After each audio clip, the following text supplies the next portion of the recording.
Hello everybody and welcome to Milestone Study. In this video you will learn how to book your real test in Pearson's website. This is PTE test, so if you are planning to book your test but don't know how to do it, please watch this video till the end. Now first of all, you can see the sign in button on the top right corner where you have to click first. Don't click on book a test, okay? Click on sign in. Now as you click on that button, you will see that they will ask you either to sign in or create account.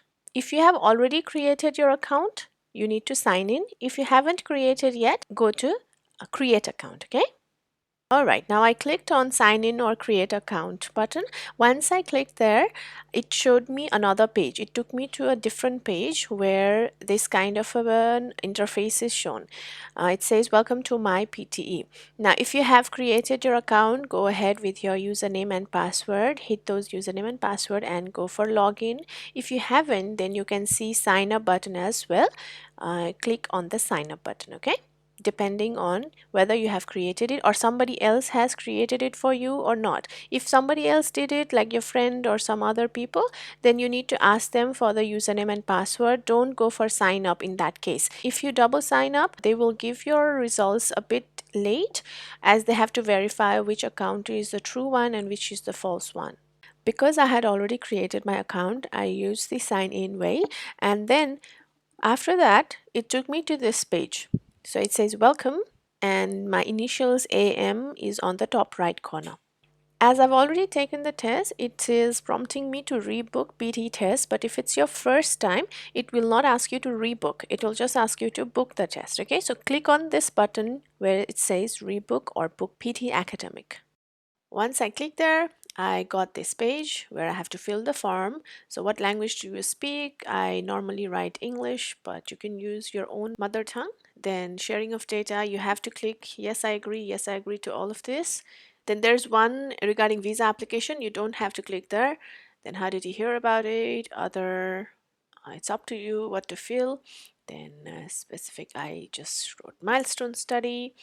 Next one is a country that I want to study or work in. Australia. I am working full-time. It's up to you. You can write student. And why are you taking PT? Maybe you can write study or work, permanent visa, temporary visa. I just wrote test. Then next. Now, terms and conditions, if you are booking it for the first time, make sure you read everything, especially the rescheduling policy, scheduling cancellation policy. Click agree. Now, we have to pick the test center and the date. You can type your address and it will show you the best possible options, the nearest possible options. For me, I wanted to take this test in Kathmandu, so I wrote Kathmandu. And there will be plenty of options, especially in Kathmandu. There are many centers now. Also in Sydney, there are many centers, and Melbourne. But in certain states or cities, you don't have a lot of options. You will only be prompted to pick one in that case. Next. Now it's showing me a lot of options. It's up to you which one you want to choose. You can ask your friends who have already taken the test if they like the center or not.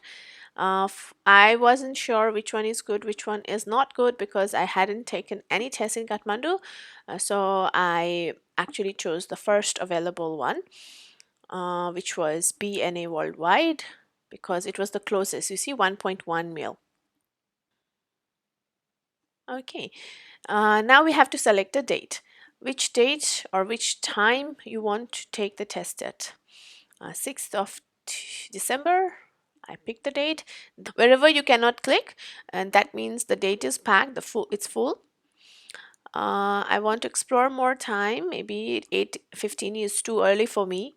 So I'm trying to figure out not PM. PM, again, if I choose it in PM, it will be too dizzy for me. I would be exhausted at that time. So I picked 10:30 a.m.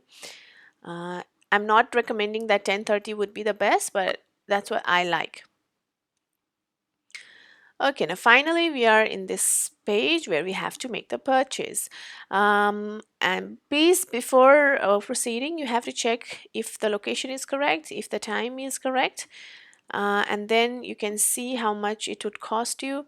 So now I went for proceeding the payment. If you have your MasterCard, Visa card, or American Express, you can use that. I'm using my Visa card. You have to hit in your card number. If you don't have your card number, like if you don't have Visa card or any other card, international card, you need to ask help with somebody else. But if you do have it, you can do it on your own. You don't need anybody else's help. All the card number, expiry date, cardholder's name, security code, they will be given on the card. So always double check the numbers, because if it doesn't go through, then you have to do it all over again from that filling up the form. Okay, billing information means who needs the receipt. If you are the person who needs the receipt, then write your name. Otherwise, if somebody else is paying for you, then you can write their name, including the address.